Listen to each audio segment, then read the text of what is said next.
पूजयामि। ओम शेषराजिने नमः पुष्प पूजयामि। ओम कालस्वरूपिणे नमः चंद्र पूजयामि। ओम विश्वरूपाय नमः काननं पूजयामि।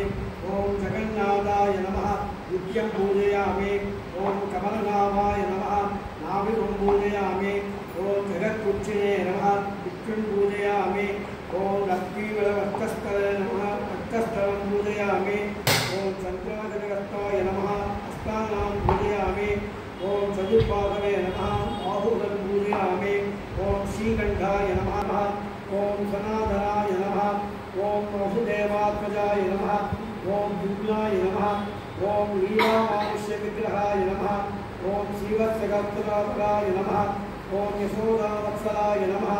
ओम हरये नमः। चतुर्भुजात् सक्रासेगादशङ्करात्मजाय नमः। ओम देवनीमन्त्रणाय नमः। ओम श्रीयाय नमः। ओम नन्दगोपपरिणामाय नमः। ओम उमामेघंसाय नमः। ओम फलभद्रवाणाय नमः। ओम भूताय नमः। ओम नवनीताय नमः। ओम अनगाय नमः।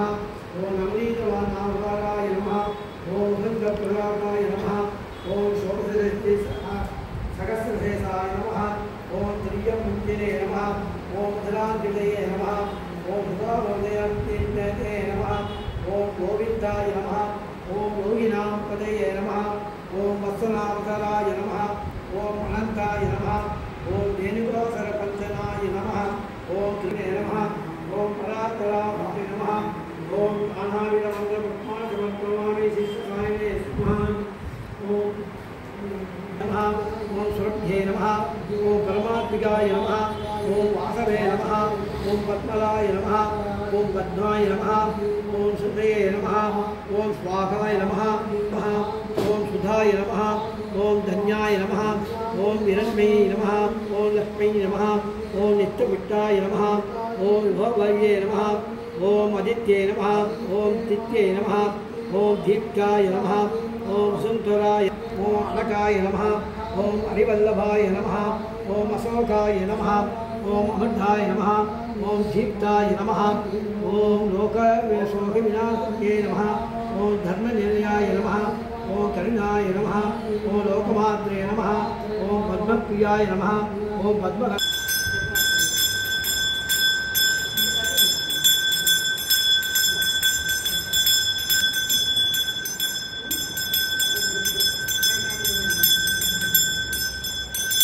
व्रत महात्म्यम முதல் அத்தியாயம். ஓர் புண்ணியகாலமாகிய நன்னாளில் சம்னகாதி மகர்ஷிகள் நைமிசாரண்ய வனத்தை அடைந்து அங்கு கீற்றீரான் என்ற சுதபுராணங்களை நோக்கி நமஸ்கரித்து, ஓ மகாத்மாவே, பூலோகத்தில் ஜன்மித்த ஓர் மனிதன் தான் கோடிய தனம் தானியம் பசு புத்திர ஸ்வர்கமோட்சம் முதலாகிய நற்பலன்களை அடைய வேண்டுமானால் விரதத்தை அனுஷ்டித்து அதன் பலனாக சித்தி அடையலாம். அதை எங்களுக்கு தயவு கூர்ந்து திருவருள் வளர்ந்தருள வேண்டும் என கேட்டார்கள்.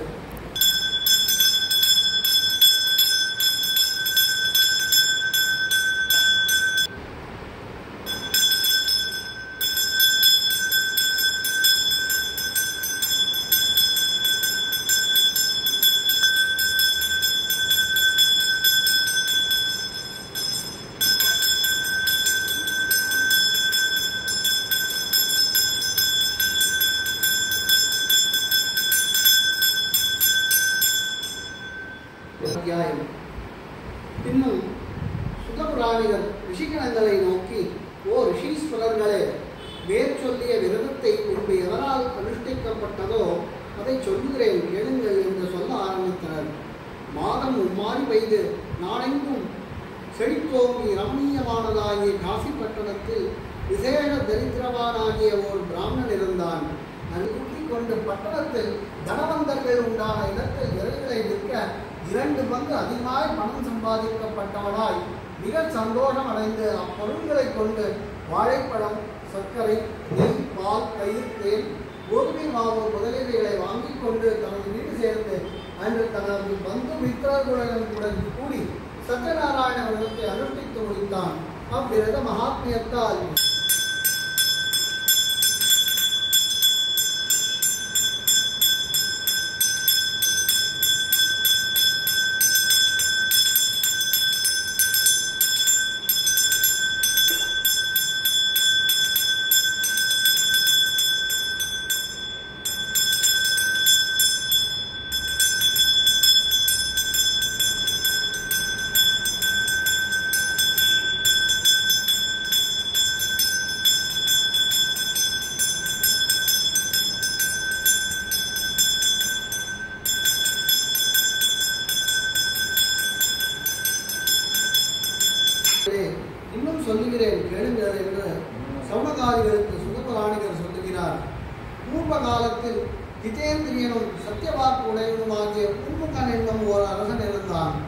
அவ்வரசன் பிரதி தினமும் தேவாலயத்திற்கு போய் தரிசித்து அங்குள்ள பிராமணர்களுக்கு தானம் கொடுத்து கொண்டு ரூபவதியாகிய தனது பாரிகையுடன் கூடி ஓர் நதி தீரத்தில் சென்று அங்கு கொடுக்கப்பட்ட பிரசாதங்களை அருந்தி சுவாமியை தோத்திரம் செய்து பிறகு தனது வீடு சேர்ந்தனர். வெளியே சென்றிருந்த தனது மகள் கலாவதி வரவை தாயாகிய லீலாவதி கண்டு, குழந்தாய், நேற்றைய தினம் எங்கு சென்றாய்?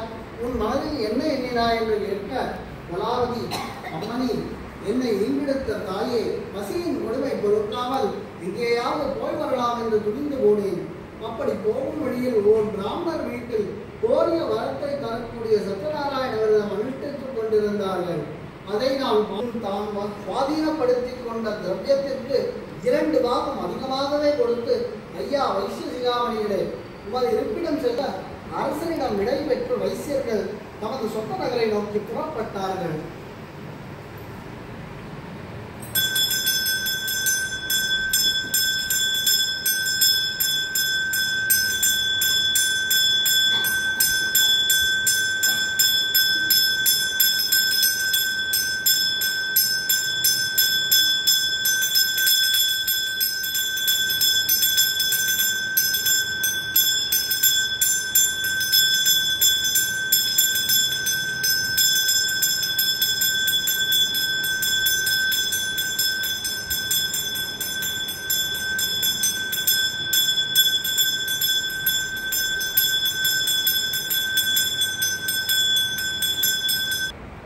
அப்படி தமது நகரத்தை நாடி புறப்பட்டு தனது பொருட்களை கப்பலில் பத்திரப்படுத்தி கொண்டு பிராமணர்களுக்கு தானம் கொடுத்து போகும்போது சத்யநாராயண சுவாமி திரிகண்ட வேஷதாரி ஆகிய வைசியர்களை பார்த்து, அப்பா, நீங்கள் ஏன் இவ்வாறு வாடிய முகத்துடன் இருக்கிறீர்கள்? உமது கப்பலில் என்னென்ன பொருட்கள் இருக்கிறது என்று கேட்டார். அதற்கு அந்த வைசியர்கள் அவரை இன்னார் என்று பதியாமல் பரிகாசமாய், ஓ பிராமணா, எமது கப்பலில் உள்ள பொருட்களை அபகரிக்க எண்ணினாயா? அதில் அப்படிப்பட்ட பொருட்கள் எதுவும் இல்லை, பாத்திரங்கள் தவிர மற்றும் ஒன்றுமில்லை என்று சொல்ல கோபுரத்திற்கு போக அழைத்தார். கலாவதி அதிக ஆவலுடன் புறப்பட எண்ணியவராய் அச்சமமே தானும் சத்யநாராயண பூஜையை செய்து முடித்து துறைமுகம் போகும் அவசரத்தினால் பூஜையில் பிரசாதம் அருந்த மறந்தவளாய் தன் தாயாருடன் கூடி துறைமுகம் சென்றாள். பிரசாதம் அருந்தாமல் சென்ற தோஷத்தை முன்னிட்டு ஸ்ரீமன் நாராயணமூர்த்தி சினந்து கலாவதியின் பர்த்தாவையும் கப்பலில் உள்ள பொருள்களையும் தண்ணீரில் மூழ்கச் செய்தார்.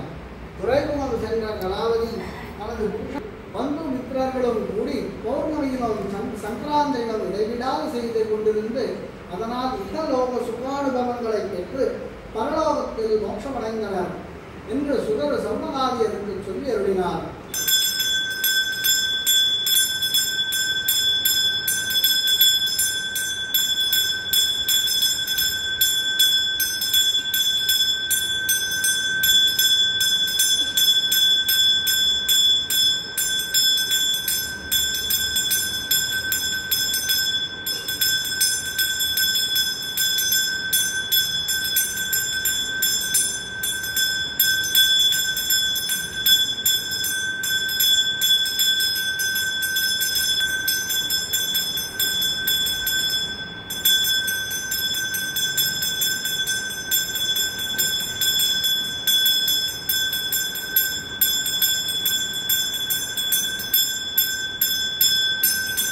சத்யநாராயண விரதத்தை சுதபுராணிகளால் சொல்ல சோழகாயர்கள் மிகுந்த சந்தோஷத்துடன் கேட்டு ஆனந்த பரவசர்களால் மறுபடியும் சுதபுராணிகளை பார்த்து, ஓ மகாத்மா, இன்னும் இந்த ஆயிற்று என்று நினைத்து உடனே அரசன் கோபாலர்களின் இருப்பிடம் சென்று அவர்களுடன் சத்யநாராயண விரதத்தை பயபக்தியுடன் அனுஷ்டித்து அந்த பிரசாதத்தை அருந்தி சுவாமியை அடிக்கடி சோத்திரம் செய்து கொண்டு வந்தான்.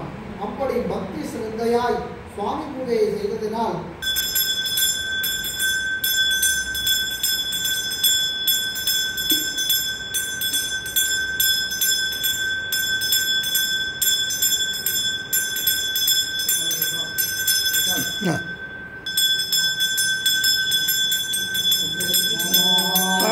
परमं ददा विस्तन्ति धोरय दिवि वसच्युरादधं प्रातो पञ्जको जागृवागुं तत्स्पन्दते विष्णोर्यत् परमं पदं पर्याप्य अनन्तराय यत्सर्वतो मोदिरात्र उत्तममहद्भवति सर्वज्ञातै सर्वचिदित्तै सर्वमेव तेनाप्नोति सर्वं जयति।